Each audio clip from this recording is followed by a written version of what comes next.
Salut à toutes, salut à tous, bienvenue dans Hyperlink, votre cocktail de BD de pixels qui décortique l'actualité et l'écosystème de la pop culture, qui a révisé ses prises et ses figures, puisqu'on va parler aujourd'hui judo en manga, pour parler tout simplement de Yawara, de Naoki Urasawa. Pour en parler à mes côtés, Pierre, comment ça va Pierre ? Salut, bonsoir tout le monde, et toujours en bonne santé, et surtout peut-être critique un peu plus personnelle aujourd'hui parce que j'ai fait du judo dans mon enfance, donc raison de plus d'être enthousiasmé pour la critique du jour. Top 10 animé twist, c'est incroyable. On est également avec Ariane, comment ça va Ariane ? Salut, moi j'ai pas fait de judo mais quand même ravi de parler de Yawara. On est avec Héloïse. Salut, toujours pas de judo pour moi non plus, mais un auteur que j'adore, donc très contente quand même. Nickel, et on est avec Cédric. Et moi je suis Urasawa, donc j'ai fait du judo et le manga. Allez hop, comme ça je bats tout le monde.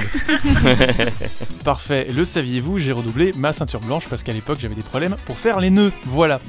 Donc, on est parti pour la critique, mais avant cela, vous pouvez nous retrouver sur les réseaux sociaux évidemment, sur Twitter, sur Twitch, sur YouTube et sur Discord. N'hésitez pas à nous rejoindre dans les commentaires et sur les salons Discord pour échanger avec nous sur Yawara, que vous l'ayez lu à l'époque, que vous le découvriez avec cette première édition française, et tout simplement voilà que vous soyez, que vous ayez pris le train en marche ou pas. N'hésitez pas à nous faire parvenir vos commentaires, et c'est parti pour la critique. Minable, méga minable. Faudrait trouver un argument plus original. Yawara, donc Pierre, est-ce que tu peux nous le pitcher ? Yawara Inokuma est une jeune lycéenne qui se fait repérer un jour par des journalistes dans la rue après avoir arrêté un malfrat en lui faisant une prise de judo. La jeune fille est entraînée depuis sa petite enfance par son grand-père dans le but de participer aux Jeux Olympiques de 1992, faisant d'elle une judoka quasiment invincible. Mais Yawara, qui aspire à vivre comme une lycéenne normale, déteste ce sport. Selon elle, il ruine son quotidien et l'empêche de plaire aux garçons. Au fur et à mesure que son entourage prend conscience de son talent, elle découvrira que son rapport au judo est loin d'être anodin. Alors après Monster, 20th Century Boys, plutôt, ou plus récemment Asadora, voilà qu'une des premières œuvres d'Urasawa, on l'a dit, arrive en France. Pourquoi est-ce que ça peut être vu comme un événement ? Déjà, j'ai envie de dire, enfin, il est là. On l'attend depuis 1987, donc depuis plus de 30 ans. Enfin, on a la première longue série de Naoki Urasawa en France. Je rappelle quand même que Urasawa, c'est un des rares auteurs à succès dont on peut vendre des mangas juste sur son nom, un peu comme Jiro Taniguchi. C'est, à mon avis, un auteur dont le succès ne se résume pas à une œuvre matrice. On parle également d'un phénomène culturel au Japon qui a mis un peu de temps à arriver chez nous, déjà parce que les mangas de sport ça se vend pas non plus par palette en France, et aussi parce que un autre manga de sport de Urasawa qui s'appelle Happy avait reçu un succès plutôt mitigé chez nous. C'est également le deuxième plus gros succès de Urasawa au Japon, après 20th Century Boys, avec plus de 30 millions d'exemplaires vendus, une série animée de plus de 120 épisodes et même une adaptation en film live en 1989. Le phénomène est tel que le manga créa un boom du judo au Japon et influença la judoka Ryoko Tani, qui gagna la médaille d'or aux Jeux Olympiques de 1992 en Espagne et qui du coup se fait surnommer Yawara. Donc du coup on parle là d'un manga patrimoine important aussi bien dans la carrière d'Urasawa que dans le médium en général. Alors certes on parle d'un manga de sport, mais j'ai quand même nuancé un peu, on parle pas d'un manga de sport au sens où on l'entend, c'est-à-dire avec la révélation d'un talent caché, le personnage qui va découvrir le sport, qui va se dépasser, il va y avoir du sang et de la sueur, des tournois, il va chercher à devenir le plus fort, etc. Non, dans Yawara, l'héroïne est déjà la plus forte dès le début, c'est un peu le One Punch Man du judo, si je dois parler un peu vulgairement. Mais du coup, au lieu d'exploiter son talent, elle va plutôt chercher à se dissocier du sport pour vivre une vie normale de lycéenne telle qu'elle le veut, donc en faisant du shopping, en essayant de trouver un petit copain, etc. Alors du coup, si Yawara est déjà la plus forte, comment est-ce que le récit peut évoluer ? Est-ce que ça se limite à voir Yawara vivre sa vie et battre des adversaires moins forts qu'elle ? Alors, évidemment que non. Si Yawara peut évoluer fondamentalement de sa pratique du sport, c'est plutôt déjà de son entourage que va naître une première dynamique. Déjà, elle va faire la rencontre de Sayaka Onami, prodige du sport, qui va se mettre au judo après avoir été témoin du talent de Yawara, et au point même de devenir sa rivale. Ensuite, dans un second temps, elle va former le club de judo de son lycée, qui est normalement médiocre, mais du coup elle va les aider à devenir de plus en plus forts et même à gagner des tournois. Et du coup, si vous cherchez plutôt une vibe de manga de sport avec du dépassement de soi, de la progression, etc., c'est plutôt vers ces personnages-là qu'on va s'intéresser. C'est plutôt vers ces personnages-là qu'on trouve justement ce côté un peu neketsu du manga de sport, pour utiliser des termes un peu plus techniques. En parlant d'ailleurs des personnages, on retrouve d'ailleurs dans Yawara cette caractérisation des personnages typés à la Urasawa, c'est-à-dire une prépondérance de personnages féminins forts, des personnages masculins un peu losers, au pire idiots, des personnages âgés sur deux et caractériels. Je dirais que le seul personnage masculin qui fait un peu exception dans la masse, c'est le personnage de Matsuda, le journaliste loser au grand cœur qui suit Yawara. C'est le seul qui va chercher un peu à comprendre Yawara et qui est même prêt à la laisser faire ce qu'elle veut. Vu que Yawara ne veut pas faire de judo, lui il est prêt à lui dire bon bah ok, on va pas la forcer, même si ça me fait un peu mal parce que j'aimerais bien quand même la voir faire du judo. Dans un second temps, Yawara va explorer ce qui la lie au sport, notamment via sa famille et la figure de son père absent. Donc Yawara pratique certes le judo depuis qu'elle est toute petite, au point que c'est devenu une routine, mais du coup elle va se poser la question de pourquoi est-ce qu'elle pratique ce sport et qu'est-ce qu'elle peut en tirer. Est-ce qu'elle le pratique parce que c'est ce que les gens attendent d'elle, ou est-ce que ce n'est pas justement en pratiquant et en transmettant le judo qu'elle peut se démarquer et donc rayonner comme il le dit. Du coup c'est une ambiguïté que Urasawa va placer dans son récit et qui lui permettra par la suite de se relancer sur la longueur de son manga. Alors on parle quand même d'un manga qui a plus de 30 ans, hein, 1987, mais du coup est-ce que la série survit au poids des années ? Alors il y a quand même quelques points où je trouve que le manga a assez mal vieilli. Déjà je trouve qu'il y a une espèce de tolérance chelou au harcèlement en fait. En fait Yawara dit clairement dès le début qu'elle ne veut pas faire du judo, que ça l'emmerde et qu'elle veut vraiment vivre sa vie d'adolescente normale. Mais que ce soit son grand-père, les journalistes ou même le club du judo pendant un moment, aucun ne veut la laisser tranquille, tout le monde va essayer de se l'approprier pour ses talents au judo, alors qu'elle, elle ne veut pas, et c'est jamais elle qui gagne dans l'affaire. Du coup, moi, j'avoue que ça m'a fait un peu grincer des dents. Également, il y a aussi le fanservice, ce qu'on appelle le pantsushot, enfin les plans culottes, pour parler français, qui est très présent et gratuit dans le premier tome, qui malheureusement est assez typique des mangas de cette époque. J'imagine que vous avez tous lu le premier tome de Dragon Ball. Vous vous souvenez peut-être que à l'époque Bulma qui monte sa culotte et qui dit à Goku tu peux toucher, bon, ça choquait peut-être beaucoup moins de monde qu'aujourd'hui quoi. Mais aujourd'hui ça a un peu de mal à passer, ce qui fait que on est quand même sur une œuvre qui a assez mal vieilli sur ses points, mais qui heureusement a l'air de se focaliser là-dessus que au début. Donc finalement faites avec dans les premiers chapitres et par la suite ça passera un peu mieux quoi. Également, il y a un espèce de décalage culturel qui peut être assez choquant en France, c'est que la série met en place un triangle amoureux entre une lycéenne et deux hommes bien dans la vingtaine, dont un qui a déjà un semblant de relation avec une lycéenne. Alors au Japon c'est peut-être un peu moins choquant parce que la majorité sexuelle est fixée à 13 ans, mais en France c'est peut-être même d'ailleurs pour ça que la série a mis un peu de temps pour arriver en France. Le décalage peut être vraiment très très gênant quoi. Donc évidemment le trait du manga est moins fin et maîtrisé que dans les travaux récents d'Urasawa, mais je trouve quand même que ça reste très propre encore aujourd'hui. On sent déjà un peu l'influence de Katsuhiro Otomo, notamment je trouve via le character design du grand-père de Yawara qui semble tout droit sortir d'Akira, c'est assez marrant. Globalement, on est sur une œuvre qui est facile à lire. C'était d'ailleurs une volonté de Urasawa à l'époque, parce que pour sa première série, il voulait pas qu'on le catalogue comme auteur sérieux, bien qu'il avait déjà cette affection pour le thriller. Il s'était dit, je vais plutôt commencer sur un truc assez léger, comme ça on me collera pas cette étiquette dessus. Du coup, Urasawa livre également des combats étonnamment clairs, j'ai trouvé, surtout pour un sport de contact rapproché, où les personnages du coup sont sans cesse collés entre eux. Il arrive quand même à faire des combats étonnamment clairs, alors qu'on pourrait justement s'attendre à un truc qui peut être assez flou et qui arrive justement à être très impressionnant sur les prises au sol. Je trouve il arrive à dépeindre des anatomies très très impressionnantes à ce niveau. Je pense notamment à celle dans le tome 3 où j'étais assez subjugué là-dessus.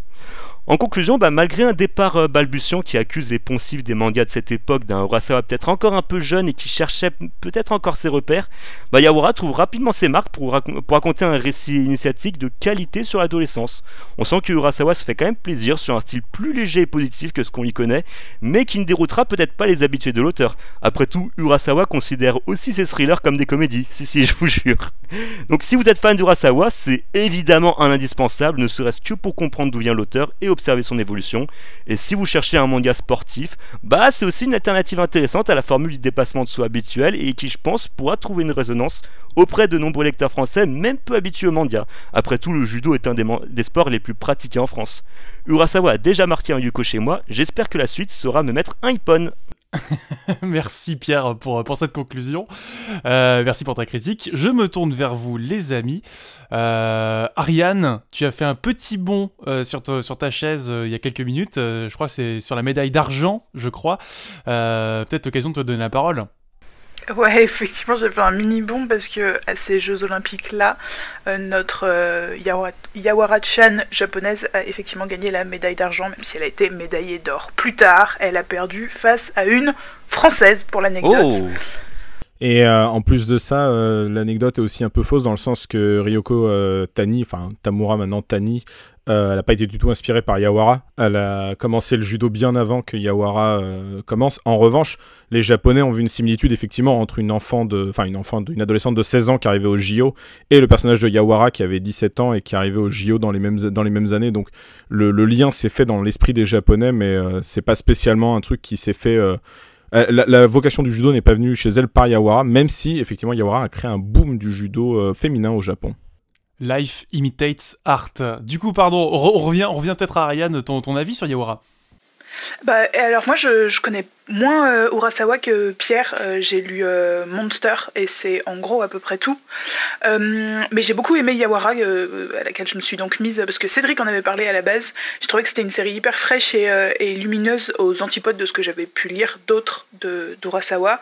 Et il y a notamment cette comédie qui est beaucoup plus développée que dans ses œuvres suivantes, qui sont plus sombres, avec cet aspect aussi, donc comme l'a dit Pierre, de un peu contre-manga sportif, mêlé à notamment de la tranche de vie, surtout dans le premier tome. Et voilà, très grande réussite pour moi, j'ai vraiment beaucoup aimé, et j'ai hâte d'avoir le tome 4 maintenant, là je suis prise dedans. Héloïse. Pour moi, ça a été une agréable surprise, dans le sens où je suis une grosse fan d'Urasawa depuis maintenant des années. Je les ai presque tous lus, et il y a de cela maintenant plus de 5 ans. Je m'étais dit que Yawara, je pouvais tenter, donc j'avais regardé l'animé, mais j'avoue, et j'ai un peu honte de moi, après 1 ou 2 épisodes, j'étais en mode oh là là, c'est vraiment nul, c'est pas le Urasawa que je connais, c'est pas aussi simple que Monster. Du coup, on m'a vite lâché l'affaire. Donc finalement, la critique, ça a été un bon moyen de me remettre dans l'œuvre, et grossière erreur de ma part, j'ai dévoré littéralement les 3 premiers tomes. C'est léger, c'est frais, c'est drôle. Bon, c'est vrai que tu l'as évoqué Pierre, il y a quelques décalages un peu limite parfois à remettre dans le contexte de l'époque, mais il y a vraiment des situations qui sont vraiment très hilarantes. Je pense notamment au grand-père que j'ai trouvé incroyable dans certaines scènes. Forcément, en termes de personnages, c'est la force d'Urasawa. Tous les personnages sont très bien traités, principalement les personnages secondaires. Donc ça rajoute une texture au manga qui est très intéressante. Après, alors c'est purement personnel, mais j'aurais une petite réserve vis-à-vis de l'œuvre, et surtout vis-à-vis du traitement du sport dans l'œuvre. Alors, je m'explique. En fait, on a bien vu que c'était un manga de sport, parce que le judo, c'est le centre même de l'œuvre, mais c'est vrai que normalement, dans un manga de sport, type Kuroko, ou même Free, pour citer quelque chose de plus léger, on a quand même un aspect qui est didactique. Dans Yawara, rien n'est expliqué. C'est-à-dire que on nous dit pas quelles sont les règles, on nous dit pas comment ça marche, on nous dit pas comment gagner ou même comment perdre, et c'est très frustrant parce qu'il y a beaucoup de scènes où, littéralement, j'ai pas compris. Je pense notamment à une scène de combat entre Yawara et une autre fille dans le tome 2, si je me rappelle bien. Littéralement, Yawara, on fout plein la gueule, et au final, elle ne perd pas. Ensuite, Yawara fait une prise, et là, elle gagne. En fait, j'ai été vraiment, vraiment perdue pendant beaucoup de scènes, parce que les enjeux, on ne les comprend pas. Donc j'admets ne pas avoir beaucoup de base aussi au judo, mais c'est vrai que j'ai trouvé quand même ça un petit peu dommage, parce que le manga n'a clairement pas comme première vocation de faire aussi un petit peu apprendre le judo, mais après aussi Yawara n'est clairement pas un shonen neketsu, donc on est clairement loin d'un slam dunk. Donc ça, c'est vrai que c'est quelque chose qui m'avait un petit peu tiqué et qui m'avait parfois sorti de l'œuvre, mais c'est vrai qu'on en a discuté juste avant l'émission, Cédric, et tu m'avais dit que c'était totalement voulu en fait, et que c'était clairement pas une erreur ou un oubli, et que de base Urasawa avait pour objectif de faire une espèce de parodie de manga de sport, d'où cet oubli volontaire. Donc je peux comprendre effectivement l'envie et l'enjeu de faire une parodie, mais c'est vrai que c'est dommage, parce que il y a certains moments où on comprend pas, et en plus, l'anatomie est très bien faite, le découpage est vraiment aussi super bien dynamique, donc des fois on est un peu sorti de l'œuvre, mais bon, après, là c'est vraiment pour chipoter un maximum. Au final, l'œuvre est vraiment très très bien, et ces scènes qui sont un peu décousues, elles arrivent que très rarement, donc clairement pour moi c'est un gros oui, et une très belle découverte. Héloïse, t'as pas assez regardé Teddy Riner à la télé, je pense. Clairement pas, il m'a manqué des choses. La transition t'es toute trouvée. Aïe aïe aïe. Bon bah du coup non, bah quand même la transition t'es bien trouvée. Cédric, du coup, parodie. Parodie, oui. En tout cas de l'aveu d'Urasawa lui-même. Pour recontextualiser, en tout cas, moi j'attendais Yawara avec beaucoup d'impatience parce que je suis un grand fan de Urasawa depuis très longtemps. Depuis maintenant une vingtaine d'années au moins, et en fait Yawara c'était un peu le chaînon manquant pour comprendre comment est-ce que un mec comme ça a pu débouler dans le paysage de la BD en fait dans le mondial. Et au début j'étais un peu étonné dans le premier chapitre par la structure, et très vite en fait j'ai reconnu le Urasawa que j'aime bien à travers déjà là, effectivement on l'a dit, la galerie des personnages, à travers aussi le trait, la mise en case qui était assez nerveuse, assez vive. Et en fait quand on écoute Urasawa en parler, il dit souvent qu'Yawara c'est un de ses mangas les plus importants de sa carrière parce que c'est l'élément fondateur qui lui a permis de créer tout son style, toute sa dynamique.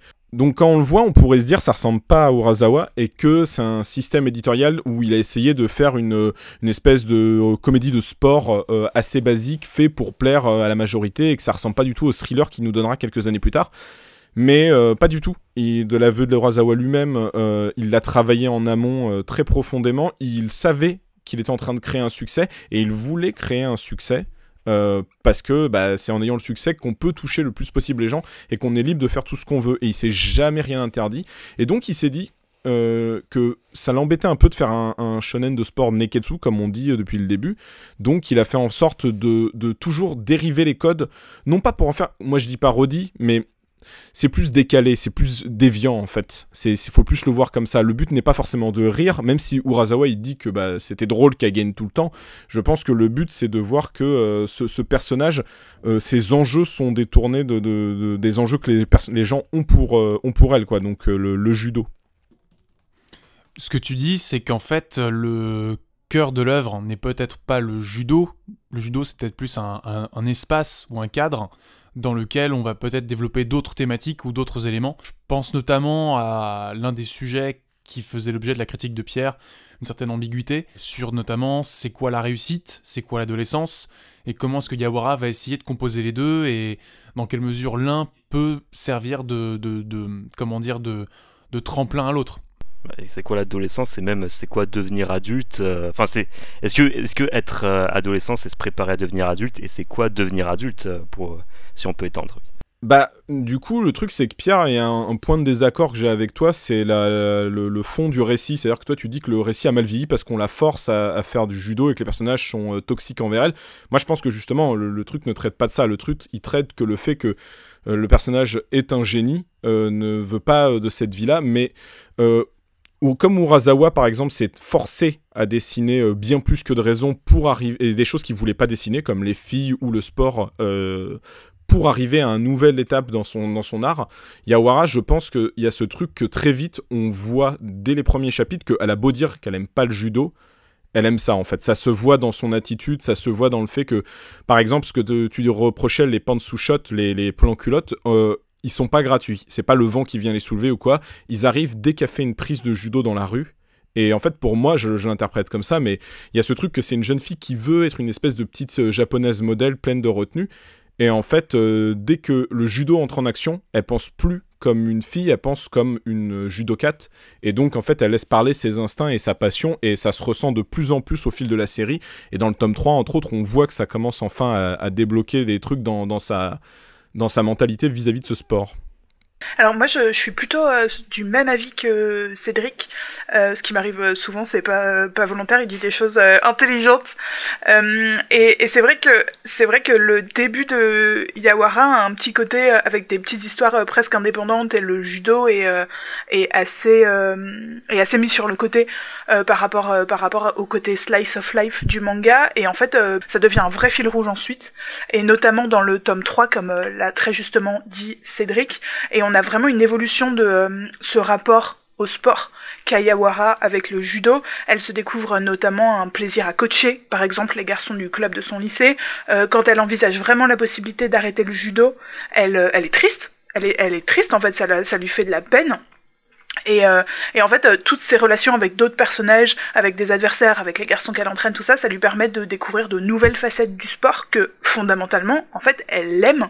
Et ça se traduit, du coup, dans le manga aussi par l'évolution donc de la place du judo, qui est de plus en plus sérieuse, avec notamment des compétitions qui se mettent à apparaître.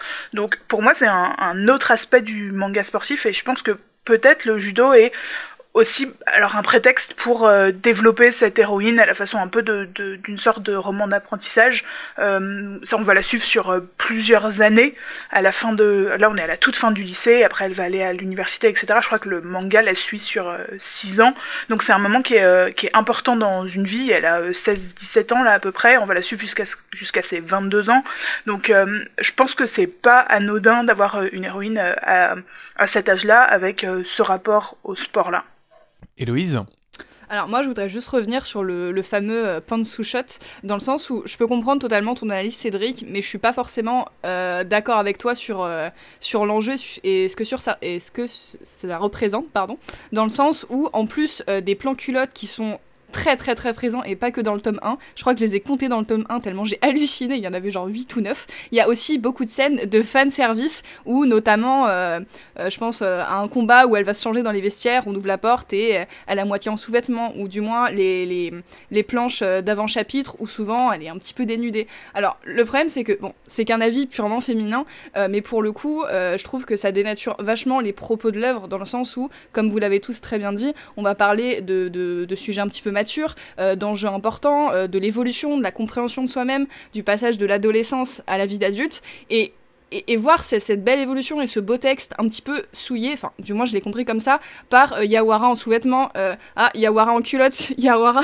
et j'ai trouvé ça vraiment dommage parce que déjà ça décrédibilise, je trouve, un petit peu notre héroïne, qui finalement, en plus d'être un petit peu souvent fade et mis de côté vis-à-vis des personnages secondaires, on va la relayer à un petit plan culotte ou un petit plan sous-vêtements sur certaines scènes. Donc je sais pas si c'est que mon ego féminin qui a été un petit peu heurté par cette redondance de plans, mais moi j'ai trouvé ça vraiment trop et des fois pas adapté au contexte et à la situation. Cédric ? En fait, je pense que je comprends ton analyse et effectivement, elle peut être pertinente, surtout vis-à-vis de maintenant et de la place qu'on a de la société, mais au demeurant, je vais pas partir sur un argumentaire à l'époque c'était comme ça, je vais plus vous dire, je pense que tu penses ça, ou Pierre pense ça, parce qu'on connaît Urasawa, on sait ce qu'il a fait, mais là, il faut remettre dans le contexte, c'est sa première œuvre, les gens ne le connaissent pas spécialement, il a fait quelques histoires avant, il commence à monter un peu, et quand il commence Yawara, même certains de ses collègues disent, mais dans quoi tu vas t'abaisser à faire ce genre de récit de sport et de romance, avec un peu pour les garçons, donc avec un peu de filles dénudées, avec un peu d'humour, de personnages bouffons et tout, et je pense que justement c'est l'inverse. Urasawa, là où il est malin, c'est que il a toujours été très doué pour amadouer son public et de le faire venir avec des éléments. Donc quand t'es un jeune adolescent, tu commences Yawara dans le magazine, il y a d'autres séries dans le même genre, tu commences, tu dis ok, c'est une jolie fille, elle est dénudée, il y a des pantsu shots, elle fait du sport, et en fait le truc c'est que Urasawa il va te tirer à lui et il va t'emmener avec lui, et en fait ce sont plus des miettes de pain, si tu veux, de fanservice, si on peut le dire, pour amener sur quelque chose de plus grand, en fait. Donc faut pas le voir comme l'œuvre est abaissée par ça, mais au contraire, c'est une espèce de façade de peinture qui cache une grande œuvre, en fait. Et je pense que c'est une des raisons qui a fait qu'Yawara ça a cartonné au Japon, c'est que c'est une œuvre, par exemple, on l'a dit très vite, elle est très forte, elle ne perd quasiment aucun combat, sauf quand elle le veut vraiment, en gros. Donc quel serait l'intérêt de lire un manga de sport alors que le héros sait déjà tout faire et est déjà quasiment parfait, en fait. Donc en vrai, je pense que la série travaille sur plein de mécanismes de pensée qu'on a et les déstabilise petit à petit au fil de la lecture, en fait. Ce que tu veux dire, c'est que c'est peut-être aussi une façon de questionner plutôt que de te faire vivre le cheminement vers une réussite.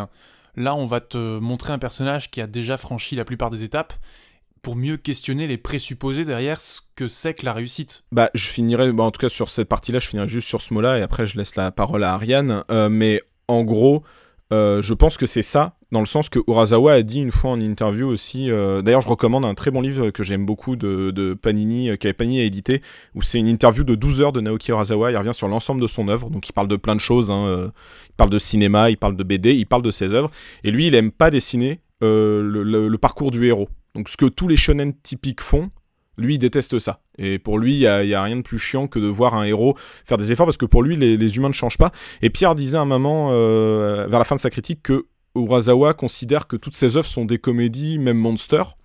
En fait, c'est pas vraiment ça. Ce qu'il dit, c'est que les œuvres qu'il dessine, il les considère comme de la comédie, mais au sens de la comédie humaine, en fait. Il dit que lui, ce qu'il aime, c'est dessiner, en fait, la comédie humaine de tous les niveaux, et qu'en fait, même donc, dans le social, dans les différentes stades de classe, dans des personnages grandiloquents, dans des personnages misérables, c'est là que se trouve la beauté des humains, en fait. C'est là que se trouvent les interactions humaines.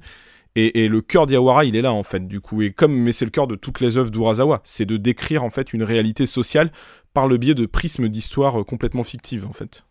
Et du coup, c'est peut-être à cette réalité sociale qu'on va revenir, Ariane.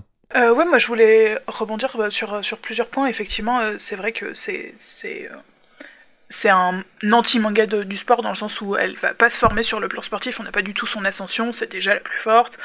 C'est pas Rocky si vous voulez, Yawara. Comme je le disais tout à l'heure, moi j'ai un peu l'impression que le judo c'est un prétexte pour développer une héroïne et creuser un peu d'autres choses, notamment son apprentissage et puis ses relations avec les autres personnages, la pression. Karel t'a parlé de la réussite, ça se fait notamment à travers le personnage du grand-père en off.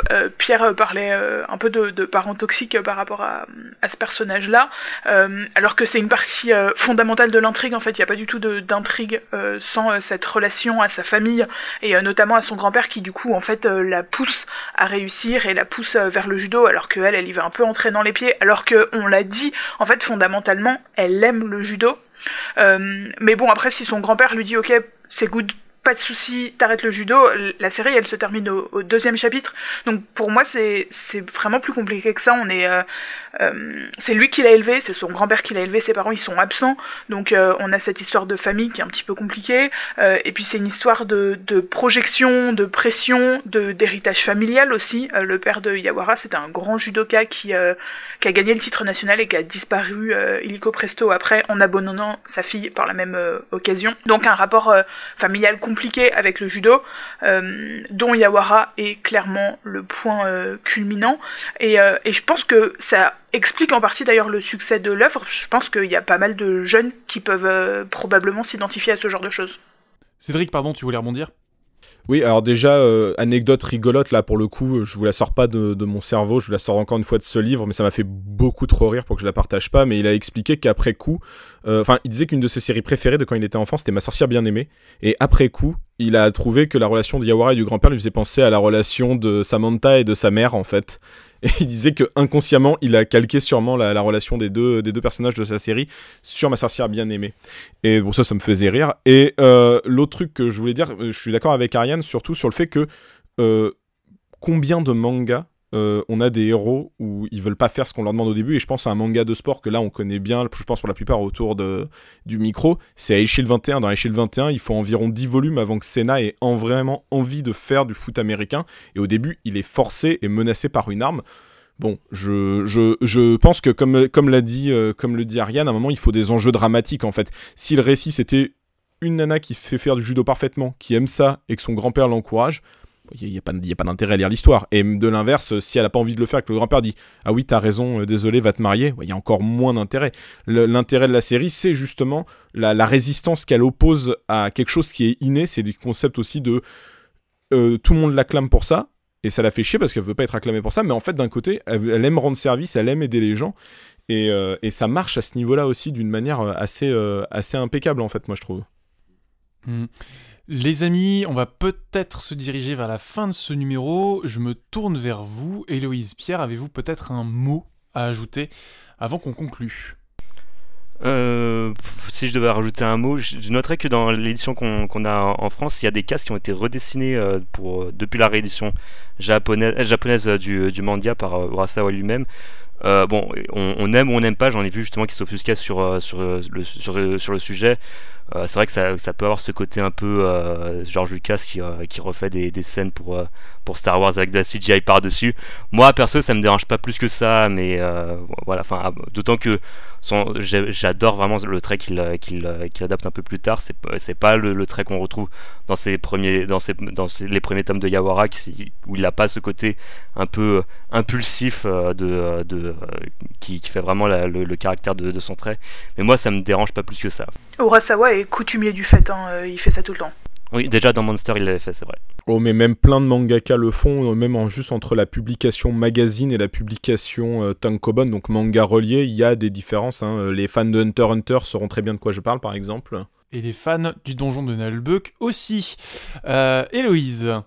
Non, moi je pense que tout a été dit et tout a été quand même bien expliqué, mais je reste sur ma position, le grand-père, c'est mon personnage préféré.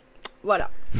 Il y a un spin-off sur lui d'ailleurs. Ah bah exact, il y a un spin-off en un tome. Bah je vais lire ça ce soir, voilà. Excellent. Bon, écoutez, c'est pas sorti en France, mais... Attention. On va l'acheter. Merci à vous, du coup, pour ce tour d'horizon. Moi j'ai un dernier mot à dire, pardon, excuse-moi. J'ai deux dernières choses à dire. La première, c'est sur l'aspect, on disait, les adultes s'intéressent à elle.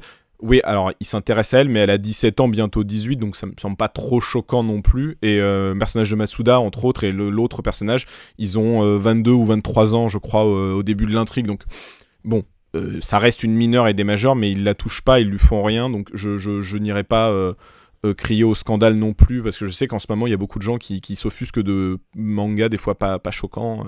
Donc ça, c'était le premier truc. Et bon, après, ça reste que mon point de vue. Hein. On peut ne pas du tout l'accepter et dire, bah non, elle a 17 ans, c'est comme ça. Mais bon, moi, je pense que ça va. C'est quand même moins choquant que si elle en avait 12 et eux 32, quoi. Et l'autre point, c'est que je voulais parler très vite fait de la traduction, que je trouve très bonne, à l'exception des termes de judo qui des fois sont pas toujours bons ou pas toujours respectés. Par exemple, à un moment on parlait du yuko, qui est un point au judo qui est le plus petit. Et en fait, c'est pas vrai, en fait, parce qu'il y avait un point qui existait dans les années 80 qui est jusqu'à 2008, qui s'appelait le koka, qui était le point le plus petit. Et le manga met par exemple yuko, point le plus petit au judo. Et donc, c'est dommage, ça aurait peut-être mérité, je sais que c'est dur la traduction, surtout quand il s'agit de termes techniques de sport, mais ça aurait peut-être mérité de réfléchir, de travailler un peu plus sur le fond des lexiques des personnages et sur tous les termes qu'ils emploient en fait par moment. Mais à part ça, la traduction est vraiment extrêmement bonne, donc je félicite quand même le travail. Bah les amis, si vous n'avez rien d'autre à ajouter, je vous remercie pour cette critique. Merci Pierre pour ta critique. Merci Pierre. Merci Ariane, merci Héloïse, merci Cédric pour vos réactions. On se retrouve évidemment sur les réseaux sociaux. Vous pouvez nous retrouver sur Twitter, vous pouvez nous retrouver sur Twitch, vous pouvez nous retrouver sur YouTube et Discord. N'hésitez pas à partager avec nous vos ressentis, vos impressions, vos analyses sur Yawara. Et on sera ravis d'échanger avec vous à ce sujet. Quant à moi, il ne me reste qu'à vous souhaiter une très bonne journée, une très bonne soirée, un très bon appétit peut-être, et à très bientôt pour de nouvelles critiques. Ciao! Ciao tout le monde! Salut! Au revoir!